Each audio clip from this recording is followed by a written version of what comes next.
As the summer heat arrives, here at Tasty, we're taking any excuse we can to get friends together and eat outside.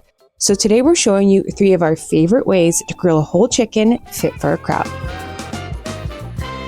Dusting off the grill can feel intimidating, so we'll show you 3 methods from beginner to moderate to expert depending on your grilling goals.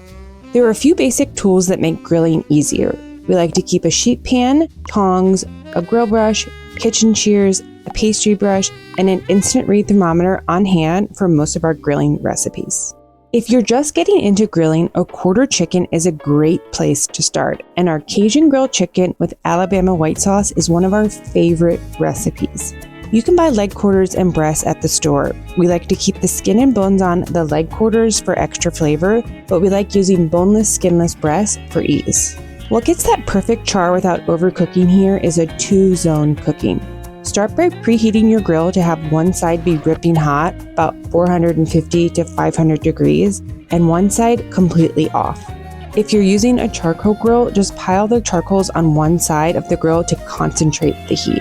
Then we're actually going to get going on the Alabama white sauce. It's a tangy white sauce that balances the smoky heat of our chicken's Cajun seasoning. All you need to do is mix together mayonnaise, apple cider vinegar, lemon juice, sugar, horseradish, salt, black pepper, garlic powder, and cayenne. Whisk in the water until smooth. Refrigerate until it's ready to serve. Resting time will allow the acid to mellow out in the mayo. Now it's time to season the chicken. You can use a store-bought Cajun blend, but it's also easy to make with your own pantry staples that you probably already have on hand. To help the seasoning stick, pat the chicken dry first. Dry skin helps the chicken crisp up on the grill instead of steaming. Rub the chicken with a thin layer of olive oil, then coat both sides with the Cajun seasoning, making sure to get it all over. Now that our grill is nice and hot, we're going to grease it with tongs and an oil-soaked paper towel. This is essential to make sure the chicken doesn't stick. Start with the chicken leg quarters, placing them skin side down over direct heat. Chicken will naturally release from the grill when it's ready to flip, so if it's sticking, just give it another minute or 2. Then grill for 4 to 5 minutes per side, flipping once until deeply charred with clear grill marks. After that, you can move them over to the indirect heat. Before you close the grill though, let's get the chicken breast on the grill. You want to reduce the heat to medium-high, place the chicken breast over direct heat for 5 to 6 minutes per side until they're similarly nice and brown with good grill marks. We want everything to reach an internal temperature of 165. Though it's tempting to dig in immediately, we always let our chicken rest for 5 to 10 minutes. This is going to help lock in the juices and keep our chicken moist. After that, you can serve with your chilled white sauce. It truly tastes like restaurant quality. Now that we're feeling more comfortable with grilling, let's take things up a notch and move on to a whole chicken. It might look intimidating, but it's actually one of the best and easiest ways. We'll keep it super easy with beer can chicken. This one feels like a backyard staple, and we're dressing it with classic barbecue flavors. To start off, we're using the indirect heat method once again. While the grill heats up, let's make the spice rub.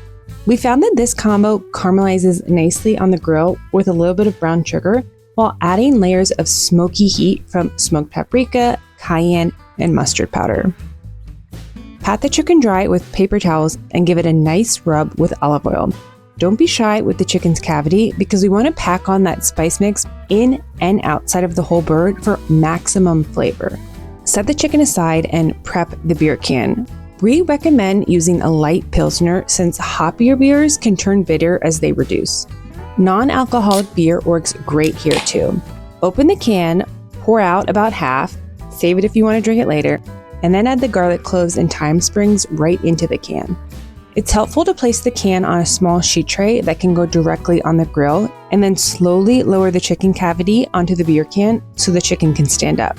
The legs should help make a little tripod with the can for stable cooking. No one wants hot beer falling on them if the chicken falls over. Move the baking sheet to the grill's indirect heat side to cover and let cook for 65 to 80 minutes until the skin is crisp and golden brown. Now here's where the beer works its magic. It creates steam in the cavity to help keep the chicken juicy and tender while the skin slowly renders and crisps. While it's cooking, we can make our barbecue sauce. In a small saucepan, add ketchup, apple juice, brown sugar, vinegar, mustard, molasses, salt, Worcestershire sauce, black pepper, and smoked paprika. We're going to let that simmer for 12 to 15 minutes until it's thickened and the flavors are concentrated.